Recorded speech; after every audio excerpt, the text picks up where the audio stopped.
Welcome to Amber Wynn, where nonprofit leaders learn to fuse passion and commitment with proven business strategies to create long-term funding, impact, and sustainability. And now, here's your host and resident philanthrepreneur, Amber Wynn.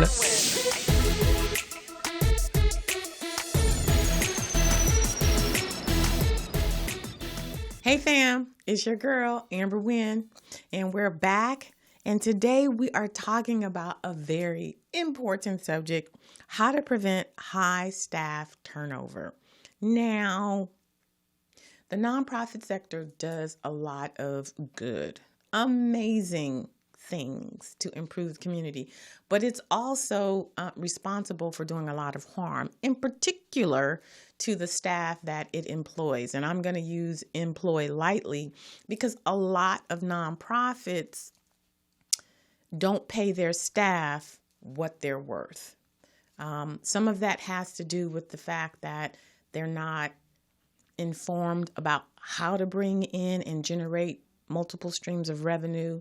So they give very little. A lot of it is nonprofit leaders trying to survive off of grants, which you can't do. So the salaries are tied to the grants. And then when the grants expire, so do the positions. There's so many reasons, right?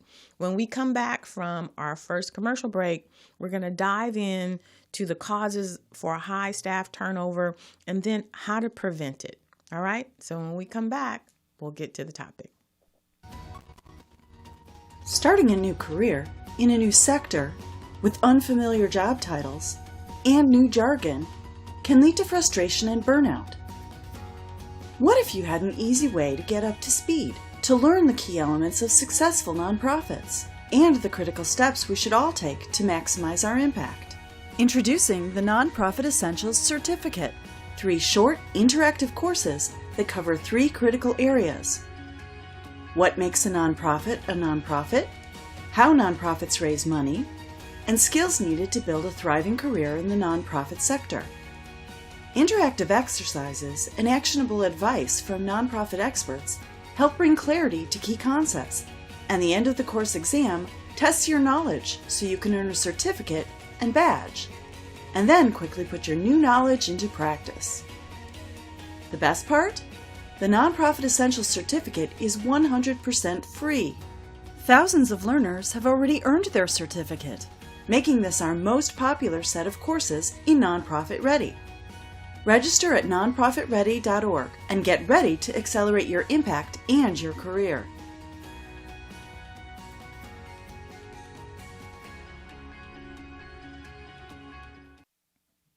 We're back. You're on with Amber Wynn, Philanthrepreneur, and today we're talking about how to prevent high staff turnover, which is very prevalent in the nonprofit sector.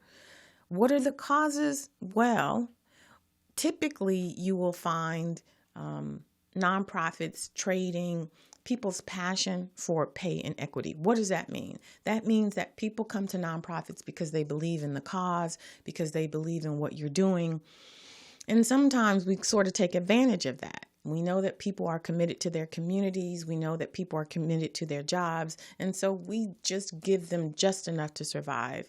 And especially in these times when inflation is just off the roof, people may want to do the work, but the reality is they have to live as well. And so we see a high level of turnover in nonprofits, and that's very dangerous. It's very dangerous because when you have a high turnover in your organization, there's not a lot of continuity in the programming, right? People in communities get used to people. You have a program coordinator. They've established relationships not only with the community and with your clients, but also with funders and potential collaborators. And if you're constantly experiencing a turnover, there's going to be some hiccups in the way that you deliver your program. So we don't want that. It's also at a cost to the nonprofit organization.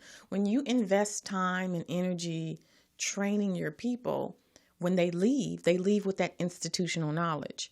Research has shown that it costs more to hire and train a person than it does to keep them on, right? So, for example, it's cheaper for you to give somebody a a raise than it is for you to hire a new person, get them acclimated, get them trained. There's a cost for that. So I want you to think about that. It's better for you to invest in good people to keep them there than it is to continuously replace them. But if you're doing things like only paying your people a stipend, I get that all the time. Well, how much are you paying them? Well, we give them a stipend. People can't live off of stipends, right? Or if you're only employing them part-time with no benefits,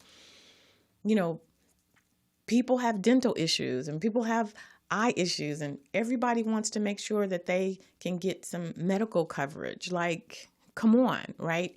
You're doing the work of God, right? And as a response, instead of being rewarded, it's basically like you're being punished, right? That's how I look at it. And so if you're doing this amazing altruistic work and not getting compensated for it, what's the natural thing to do? The natural thing to do is to leave. And that's what perpetuates the high turnover.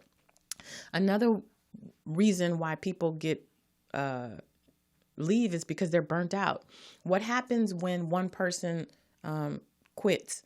Then the ED says, okay, Amber, I'm going to need you to pick up 1/3 of what it was that Charles was doing. And then, Jane, I'm going to need you to pick up the other third. And so now I'm already getting paid less than my worth. And because this person left and the work has to be done, you're going to dump more work on me, right?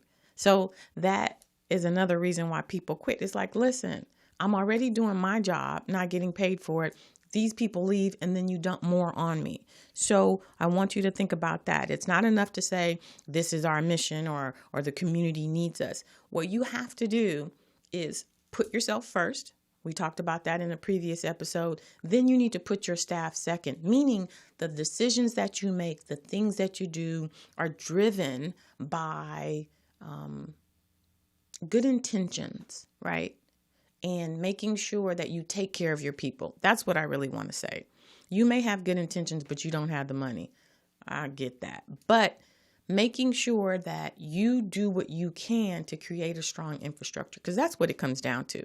I tell people all the time, you can't afford them. No, I can't. I don't have the money. So then it is your responsibility to get the money. How do you get the money? You invest the money that you get into things that's going to create more money, right? So I have a free masterclass that I offer nonprofit founders, the 4 secrets to successful nonprofit organizations. And in that masterclass, you learn what it is you need to do so that you can generate multiple streams of revenue. Because the answer is not pimping out your staff, meaning, you work hard, but I don't pay you.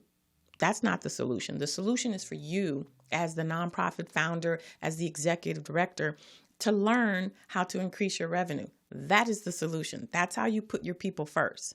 You say, okay, maybe the first 6 months, I can only pay you X, Y, and Z, but I'm building up my infrastructure. I'm bringing in board members. I'm diversifying my funding streams so that by, month 7, I can give you more money. And then by month 12, I can get you to the salary that you are entitled to get. It's not having people believe they're supposed to work for less than what they're worth. That's really what I'm trying to get you to understand. And then to help you get to. Because it's one thing to say, oh, you need to pay your people. Yeah, everybody knows that. And I don't think any founder or executive director out there really wants to underpay their staff. I don't believe that. I just believe that those people don't understand or know where the resources are so that they can do that. So that's why I'm here. I'm here to show you how to fund your nonprofit, how to pay your people what they're worth so that you can keep great people on staff and keep continuity into your organization. So what do, right? What you need to do is to, until you can pay them their worth, do other things. Like what, Amber? Well, give them other perks. If you can't pay your staff $60,000, can you pay them for a day? What does that mean? Well, they need to take a day to go take their kid to the doctor or whatever. You tell them, Amber, go ahead, take the day off, and I'm going to pay you. Why? Because that's just one day as opposed to the salary that you're not giving them. You can offer them things like an altered work schedule. Maybe they can do a 980, meaning that they work 10 days, 9 days, 10 hours, so that they can have an automatic day off. They can pick a Monday and another person can pick a Friday and another person can pick a Wednesday, whatever day works for them, so that you have coverage at the office, but they have an automatic day that they're off to do whatever they need to do. What's another thing you can do to prevent high staff turnover if you don't have the money to pay them?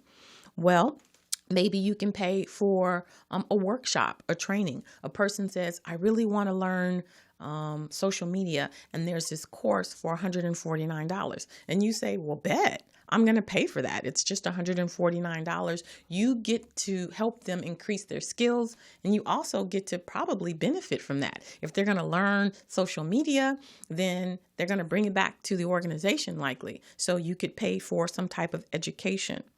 You could do things like, especially if you are in a, facility where it requires parking, pay for their parking.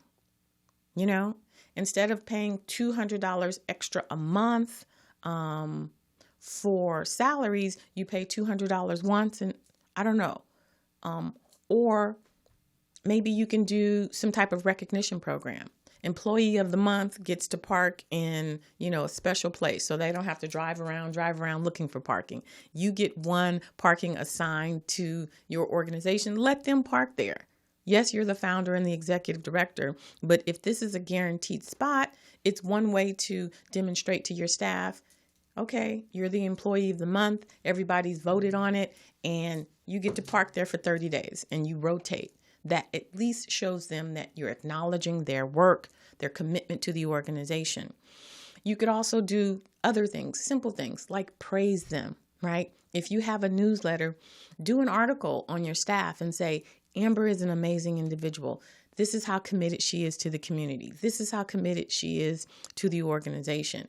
No, it's nothing monetary, but people like to know that they are appreciated. If you just work them, and even if you say to them all the time, I appreciate you, thank you, it doesn't go as far as if you say to the public, to the people that, they're serving, Amber is an amazing person. It tends to go a little bit further. Other things you can consider,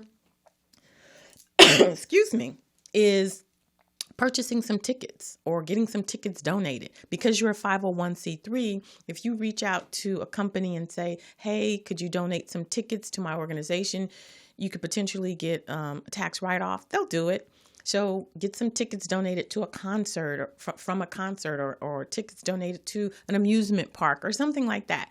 And then give them away to your staff. What it says is, yeah, I know I'm not paying you your value or your worth, but here, go take your family out with these tickets so that you don't have to come out of pocket to try and provide entertainment for your family. I got you.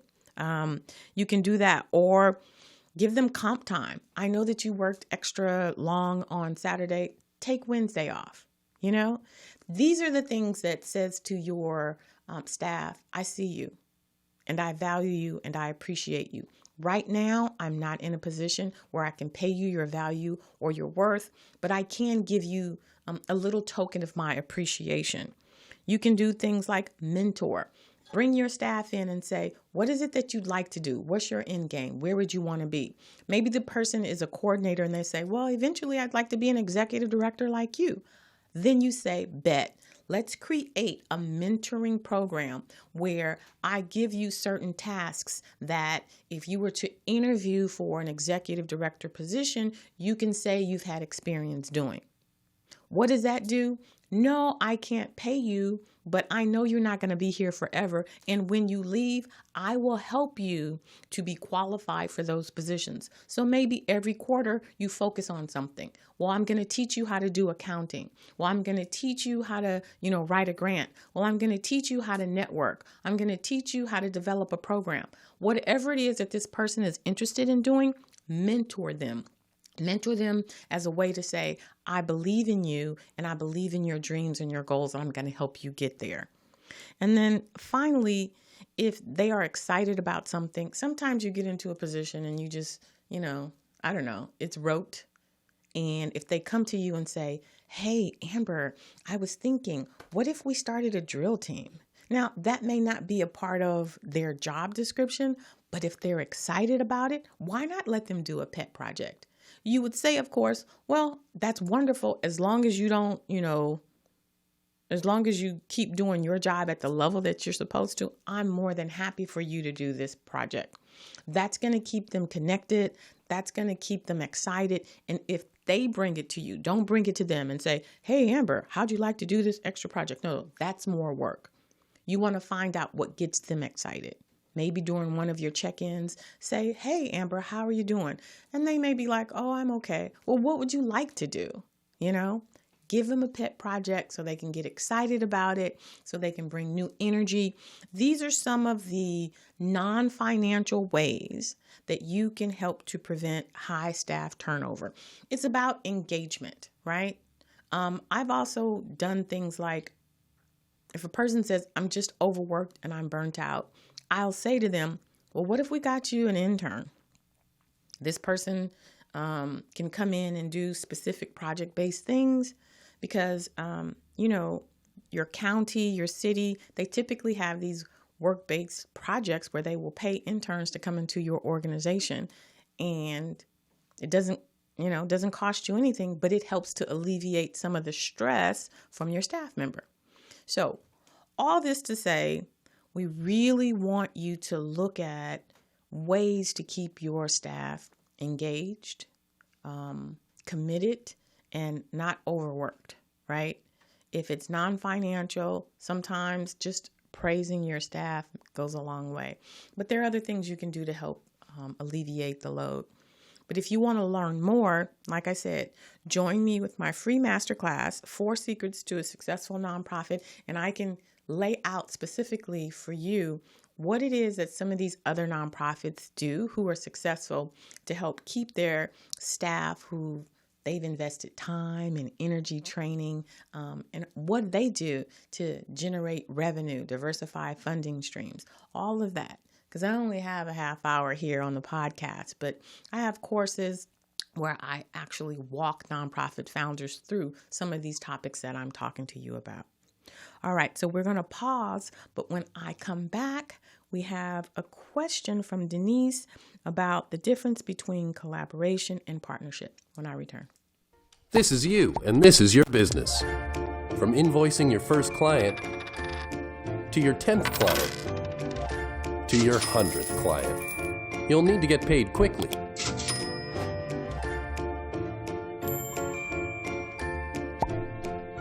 Pretty soon, you'll be ready to hire some help, and you'll need to pay them. As your business grows, Wave is there to grow with you. We're back. You're on air with Amber, and today we're talking about how to prevent high staff turnover. And now we have a question for Ask Amber. Hi, Amber. This is Denise from Texas. I would like to know if you can explain the difference between collaboration and partnership in the nonprofit sector and what circumstances it's most beneficial for either term to be used. Thanks. Thank Hi, you, Amber. Denise. That is a very important question. I hear it all the time. As a matter of fact, one of my clients said to me, "Oh, I'm so excited. This corporation wants to collaborate with me." And I'm like, "No, you don't want a collaboration. You want a partnership." And they're like, "What's the difference?" So the terms are used interchangeably, but they mean 2 different things. When you collaborate, it's typically you guys have your own separate organizations with your own separate resources, and you come together, but you're operating separately. So a nonprofit will collaborate with another nonprofit to put on an event. But when you partner, like when a company says to you, "Oh, we want to collaborate with you," you say, "No, but we can partner," because a partnership means that there's a whole separate, what's the word I'm looking for?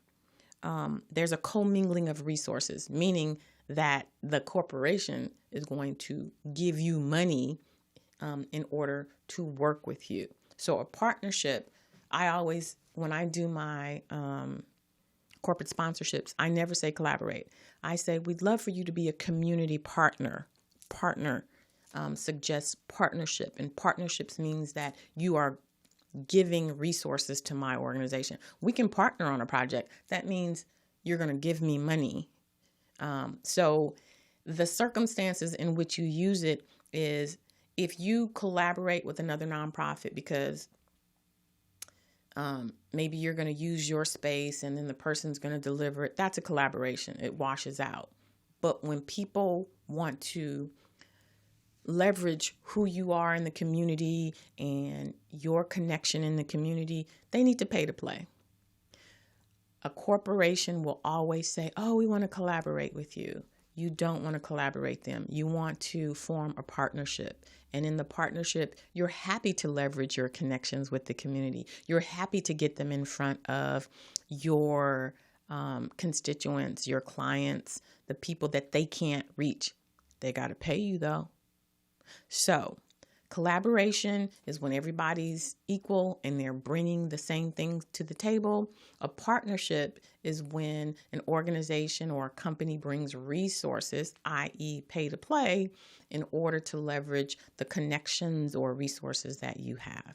I hope that helps, and I hope you start using the correct language when you're working with or when a corporation approaches you, because I hear it all the time.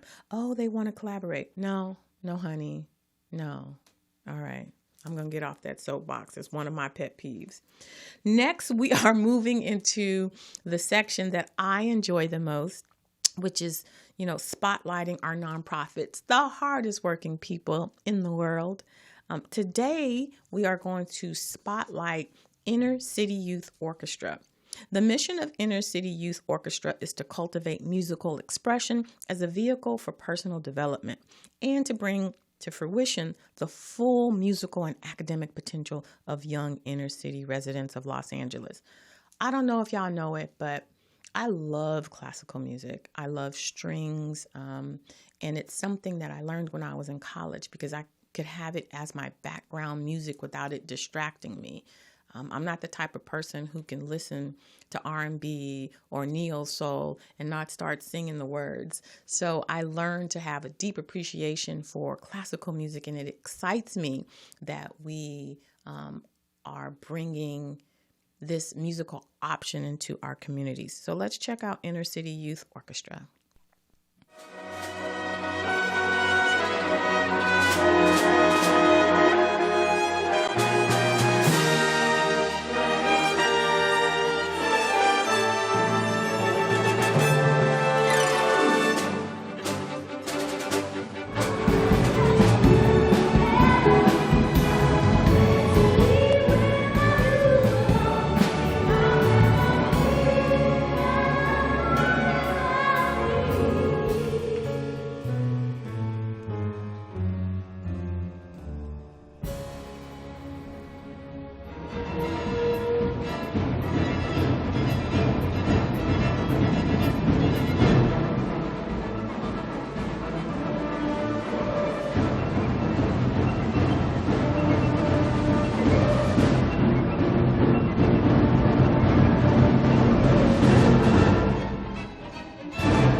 so amazing. So Inner City Youth Orchestra teaches inner city youth the great music of the world and provides opportunities for them to perform that music in the most magnificent settings in our community. What's amazing about this organization is, as you know, music instruction provides problem-solving skills, critical thinking, self-reliance, self-confidence, self-discipline, and the crystallization and pursuit of meaningful purpose. If you are interested in supporting this amazing organization, please visit them at icyola.org. Amazing. I love it. All right. So if you are interested in having your nonprofit spotlight on my episode, please contact me at amber@amberwynn.net. What you need to provide is a video under 2 minutes, making sure that the last slide has your contact information, because the whole purpose is to get you in front of not only potential clients, but potential funders. And so I would love to spotlight one of my nonprofits that I haven't spotlight yet. And now I want to close out with my mindset minute, and it's focusing on what we've been talking about today, is how to prevent high staff turnover. And I want you to just look at your staff as your most valuable asset. Your staff is your most valuable asset. Think about it. Your people are the ones who actually do the work. Without having a staff, you'd have to carry the weight of doing everything on your own, which is going to lead to your burnout. So you want to take care of your people. They also, they represent your nonprofit. They're the people who are actually in the community doing the work. So if they are happy, they are going to speak about your organization in a positive light. If they are not, then they won't. They will talk about how cheap you are. They will talk about how they are struggling, can't make ends meet financially. And that's not how you want your organization to be represented in the community, because our nonprofit community is small. And so if you have your staff who's supposed to be representing you talking badly about your organization, trust and believe it's going to get back to the funding sources. You want to treat them well. Do not poverty pimp them. Do not say, well, I don't have enough money, so I can't pay you. That's not their responsibility. A nonprofit is a business, and every business has expenses. As the founder, as the leader, executive director, it is your responsibility to bring in the resources to pay your staff. It is not their responsibility to take less because you have failed at your job. So what I'm going to implore you to do is to find out more information on how to diversify your funding streams, because the information is out there. The opportunity for you to diversify your funding streams, create more opportunities to bring in resources so that you can pay your staff is there. It's just about you taking the time to do it. And I'm here to help you. I have all types of resources on my website, www.amberwynn.net. As I shared with you earlier, I have a free masterclass that I provide information on the top 4 things that successful nonprofit organizations do. Check it out. It's free. And then finally, we want to make sure that you create continuity in your community, because the world needs nonprofits. So if you take care of your people will stay loyal to you, and then you're able to do what it is that you started your nonprofit to do, which is to take care of the people in your community. Your staff are the people in your community, because typically we hire from within our own community. So I want you to see your staff as a part of the people that you serve. Serve your staff by making sure that they have the resources they need to take care of their family. And so that's all I have for you today. But if you know a nonprofit organization that may be experiencing a high rate of staff turnover, please share this episode with them. Maybe they are so far in the weeds that they just don't know what to do. Maybe they don't know that I'm here to support them, to help them diversify their funding streams and to generate more revenue so that they can take care of these people, because they love them. They're doing the work, right? So be sure to share, be sure to subscribe to my channel, and be sure to join me next week because we have more exciting information that's going to help you strengthen your nonprofit. But until then, I want you to take care of yourself like you take care of your community. See you next time. Thanks for listening. If you enjoyed this episode, subscribe and leave a review on iTunes. Head over to www.amberwynn.net/podcast for the links and resources mentioned in today's podcast. See you next time.